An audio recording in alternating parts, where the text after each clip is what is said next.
Our guest today is a very well-known radio personality in Los Angeles in the USA.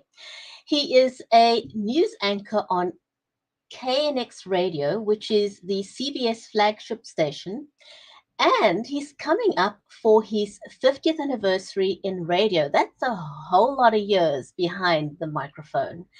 But he's much more than just a great voice behind the mic. He's also a respected journalist, a prolific writer who has written more than a dozen books, about 20 screenplays, and over 1,000 magazine articles, two newsletters. He's a blogger, he's a filmmaker, and a lifelong sports lover.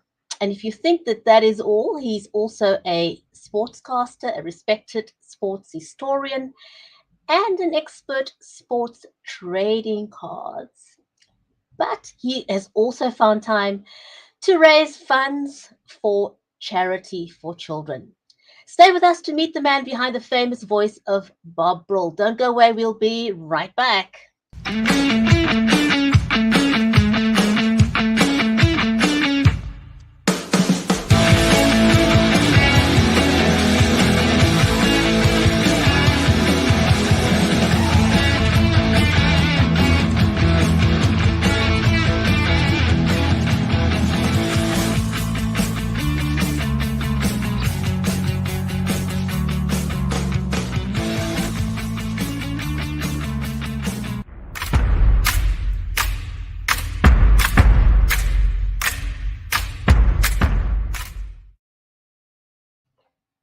If you're just joining us, welcome to the Writers' Corner live show. I'm your host, Jetty Limbanda from Cape Town over in South Africa.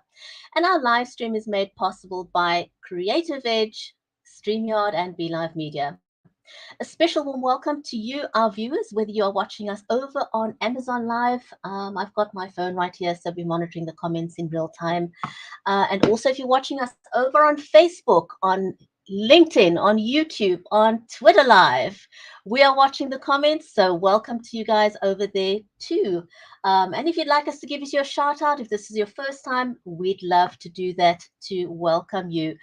Our amazing guest today is Bob Brill. He spent 50 years behind the microphone and has written over a dozen books. And today we talked to him about his book, The Tattoo Murder. But before we invite my amazing co-host and Bob Brill to join us here, we are all about helping you level up on your live streaming game. We know that as authors today, a lot of stuff is hybrid. A lot of authors are not yet releasing their books in person. They are doing so online.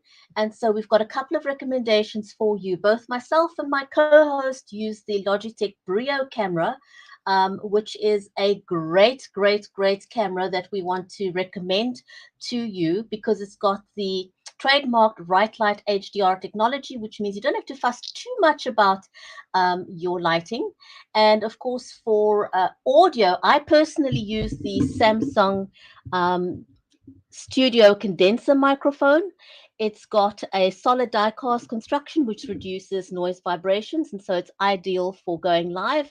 But not everybody needs to or wants to have a big microphone in front of them, but do use something other than your built-in microphone in your computer or on your phone. You could use something like the Rode lavalier microphone, which is clip-on, but it does contribute to giving you great sound or better sound than your built-in microphone anyway. Now, a lot of the authors are still using or maybe using their phones to go live to release their books or to talk about their books.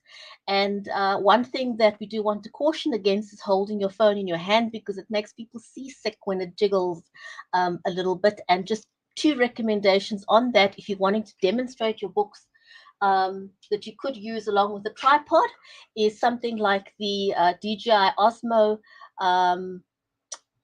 stabilizer, or you could use the iographer, but just use something to stabilize your phone so you don't make people feel seasick while they're watching you talk about your book. We're about to bring Bob Brill onto the show, but before that, my amazing co-host and friend is Mary Elizabeth Jackson. Mary is a special needs and disabilities advocate, a ghostwriter, and an award-winning author. Do check out her latest release, Cheers from Heaven with Thornton Klein. And with that, let me say welcome to Mary. Hi, how are you today? Oops. Oh my goodness. We've got a little bit of a technological glitch, but I am very, very sure that Mary will be joining us soon again. So just give her a second. I don't know what's going on with the weather there on her side, or it's just a technological glitch. We've actually never had this happen before, but we'll give her a second. She will come on shortly. But to just introduce our amazing guest for today, Bob Brill is an award winning journalist, a filmmaker, and author. He spent 5 decades in radio broadcasting and spent some of that as a national correspondent, traveling the world covering major stories. Bob is currently a news anchor and reporter for the All News radio station in Los Angeles, KNX, and he's authored 13 books and says his latest, which is the one we're going to be talking about. I've got that book right here, and Mary's so glad that you. This has never happened before, right? I don't think this ever happened before in 3 years. It's never happened. 3.5 years, never. I was like, oh, hello. Oh my gosh. I'm so excited to be here. And you know what? I love the cover of this book. I mean, gorgeous, book covers. isn't it? Yeah, it's beautiful. And book covers are real tricky to really come up with that, that perfect thing is going to catch somebody's eye that goes, okay, I got to check that book out. I mean, that's your first part of your story, advertising, brand, getting people to, love you as an author and buy your book. And I think it's really great. I love it. And I'm so excited to have him on. I really love the multi-dimensional, let's see, what is the word I want to use? Multi-hat wearing folks, out there who are just living life and doing what they love to do. It's so inspiring, isn't it? Absolutely. So let's get Bob to join us on screen, shall we?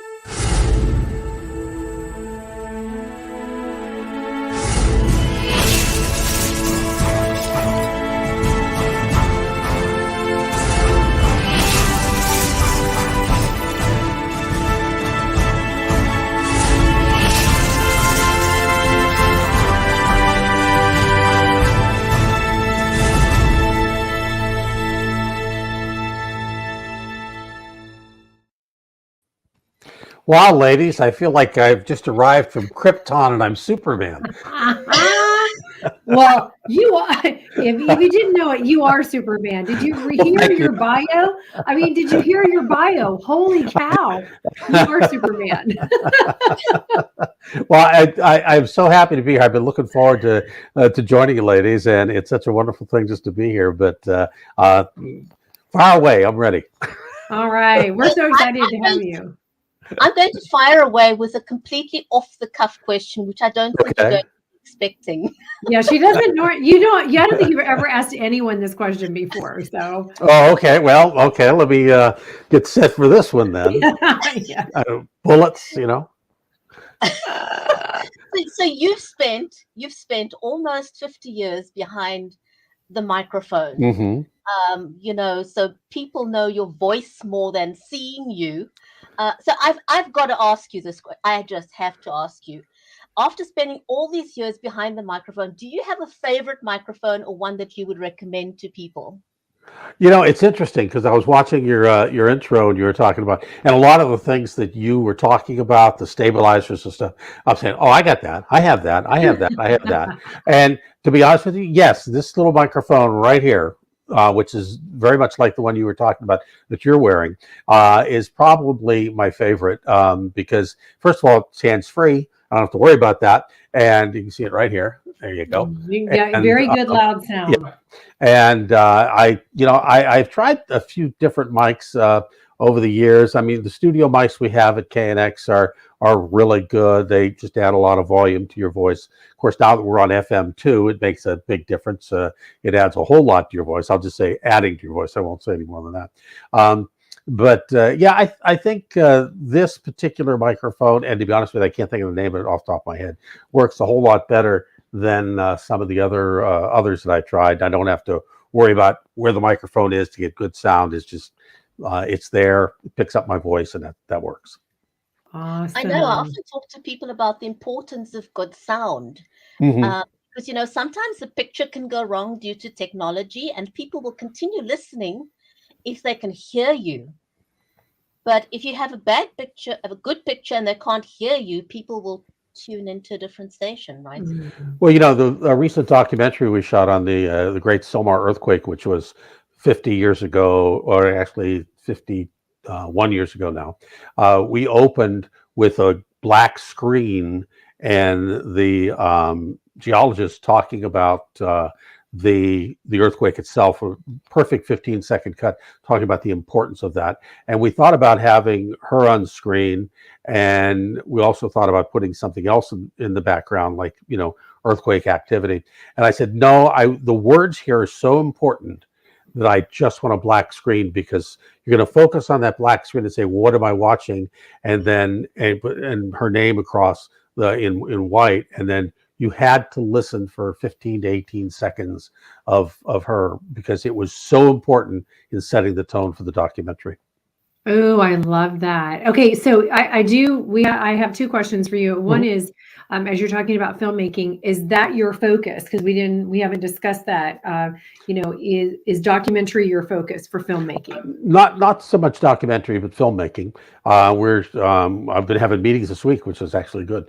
But this particular film is not out yet. It's still in the hands of the distributors, and we just received an award for best documentary film writing for the International Reels Film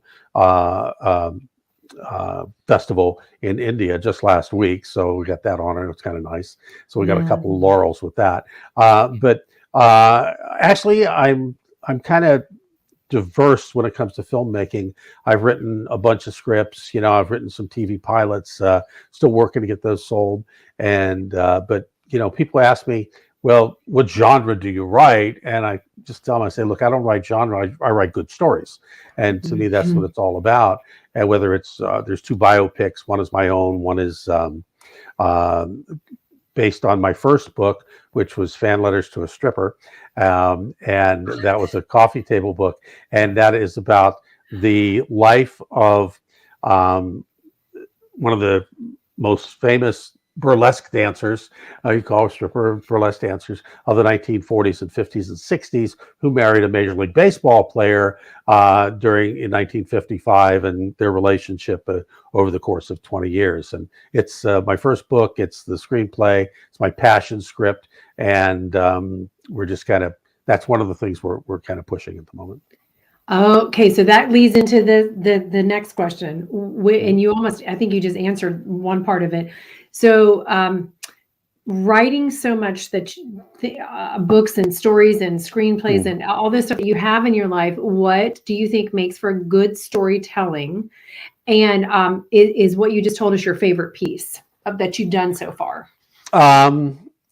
Good storytelling to me depends on experience. You always learn from experience. I mean, that's biblical. You learn from your experiences and what you've done in life. And I do a podcast, which I've kind of adapted for this 30 days celebrating the 50 years in radio. And it was called Interesting People with Bob Brill. And that podcast was designed to interview people about their job, because I think that everybody has an interesting thing in their job. And whether you are digging ditches, or whether you're an author, a filmmaker, if you're a ball player, or if you're a housewife, or someone who works at a grocery store, there are interesting things about your life that are worth telling. And everybody says, oh, my life isn't that interesting. I've just lived a mundane life. No, you haven't. There are things in your life that are really interesting, and if you just think about it, that they come out, and there's everybody. We're always telling stories, and we have more stories the older we get. Of course, I've been doing this for a long time, so I have a lot more stories than maybe somebody who's 20 years old. And what we did on the podcast, The Interesting People with Bob Brill, is for 30 days I'm telling 30 different stories of my life on the radio. One is covering the Zsa Zsa Gabor trial. One is how I saved Ronald Reagan's life, sort of. One is, and there's, my first job, which was a hilarious story, and so that's kind of where I'm at on that. It's like everybody has an interesting story. And I guess on the answer to the favorite piece, Patty Wagon is that's the stripper's name. It's one of my favorites. I have another favorite, which is the one I just wrote on the pandemic. It's a Black comedy on the pandemic called The Toilet Paper Murders. And I mean, basically, come on, what was the most amazing thing that you remember about the early days of the pandemic? You'd go to the store and you couldn't find toilet paper. No toilet paper. And if you think about that, if the world didn't have toilet paper, where would we be? And I mean, all the trees that were cut down and and toilet papers, I found out in doing the research for the script, toilet paper is made from the shavings of that fall on the ground at the sawmill. That's where toilet paper comes from. And it's very natural. People killed over toilet paper.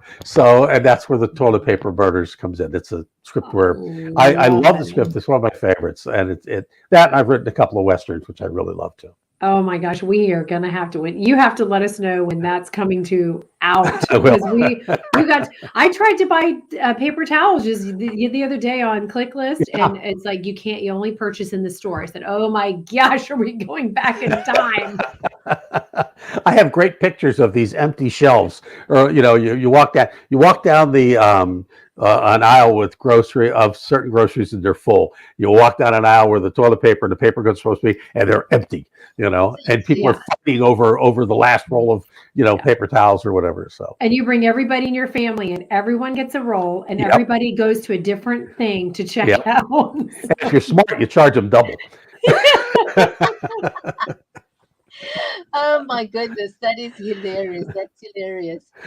Oh, let's get back to the tattoo murder. Mm-hmm. When did you start writing the book, and how long did it take you to write it? Because you seem to be doing a gazillion stuff all at the same time. Well, the interesting thing about this particular book, when I sit down to write like the Western novels, like Lance Your Hero of the West series, those take me first draft about 3 to 4 weeks. And then I set them aside, then I go back and work on the plot development and change the things and make sure I'm consistent and all the other things like the misspellings and the theirs and the which I always screw up. But this particular book I actually wrote 10 years ago, and I made a mistake, or maybe I made, because it's doing so well now, maybe it wasn't a mistake, maybe it was providence. I let my daughter read it, and I set out to write a racy detective novel. And I guess I overdid it. And my daughter looked at me and said, I can't read this book. My dad wrote this. I can't read the sex in this book. and I was like, okay. And I let my sister read it, and she wanted to slap me. So unfortunately, she lives in Texas and couldn't reach that far. But so anyway, so I set it on the shelf. I said, I'm going to pick it up later, because we all know that life changes and moods change, and morality sometimes changes and things like that. But I realized that I had overdone it. And so there's a psychologist or psychiatrist, I shouldn't say that, but she's a friend of mine who lives here, and I let her read it, and she loved it. She goes, Bob, you got to publish it. She's been bugging me for 10 years to publish it. Jimmy Christina, who's my publisher on this, wanted me to publish it. And several other people said, we really think it's a great book. We love it. But so I toned down the sex, and I went ahead and rewrote it. I didn't rewrite it. I mean, I cleaned it up. And I don't mean clean it up by cleaning up the sex. I meant just, making it a little better. And because everything else was there. And so we put it out this year, and it's doing well. It's matter of fact, I think it's probably the best book I've ever written, and it's doing probably better than any book I've ever written.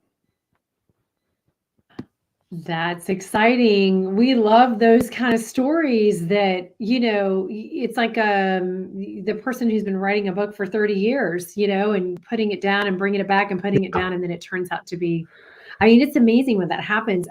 There are a lot of timestamps in the book. So is it based on any real life folks in your life? Okay. Can you mention their names? There are, I can mention one. There are some characters in the book who are based on real life characters. There's a few that I can't mention, but we did two interesting things with the book, something I really wanted to do, and I'll tell you about those when I tell you about the one character. The character of Luis Sanchez, who is what we call the Godfather of the Avenue.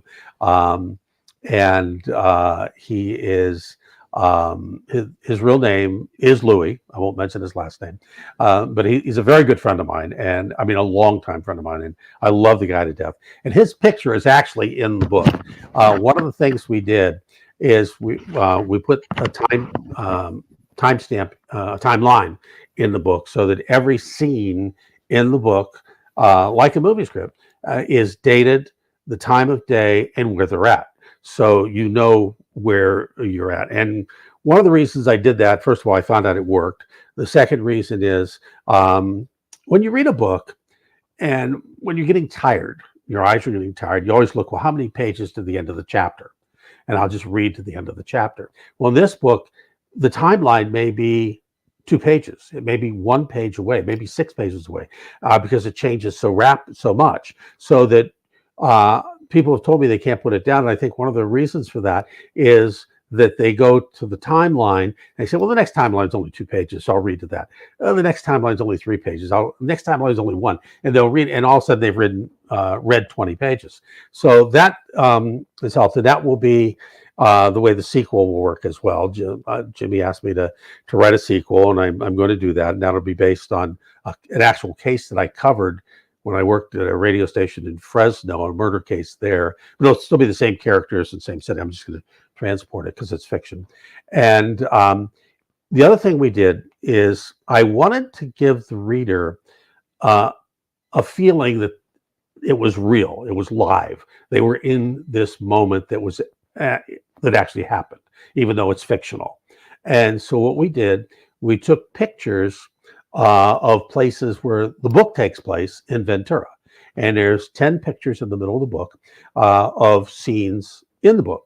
They're real life places. And then like a body's found in some tall grass near the ocean.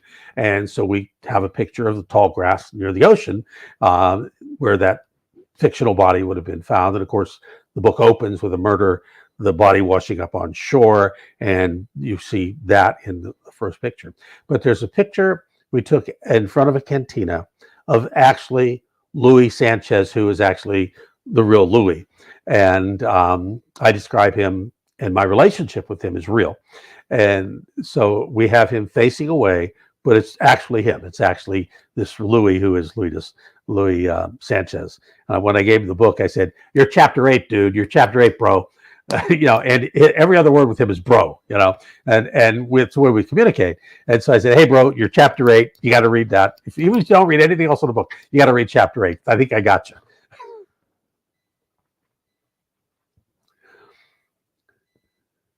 I love it. That is awesome. I know, that is so sweet. Oh my goodness. Bob, I forgot to ask you, we were chattering away in the green room before we got started, and I forgot to ask you if you've got a copy of the book with you. I do. You do? Oh my gosh, do. That's amazing. That's amazing. Could you read us in your radio voice just a little section of the book? Okay, let me change glasses so I can actually do this. Okay, yeah, put your other hat on. Yeah, there we go. The one I can see with. Okay. And I probably need a little light. Let me know if this is a little disturbing.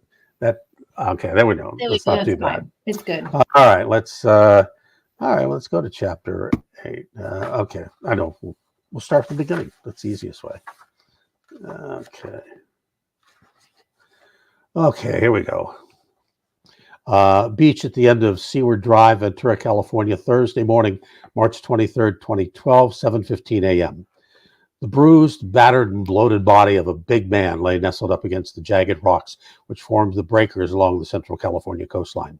The officers of the Ventura Police Department don't usually get to see the bodies of victims pushed up on the shore by the powerful waves as far from Surfers Point.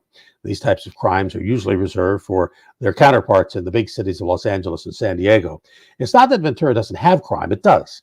Bodies washing up on shore, especially those battered as this one was, highly unusual cases.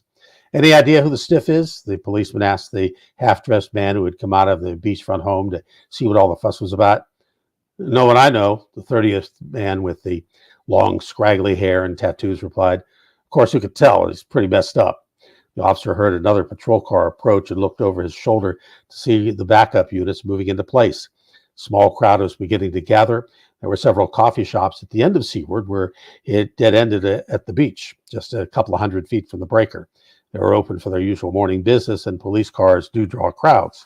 Folks in hooded sweatshirts stretched their necks, hoping to get a look at the body uncovered on the beach. Others held their latte-laden silver mugs in hand, trying to outguess the cops and put their own spin on the story, even as it develops.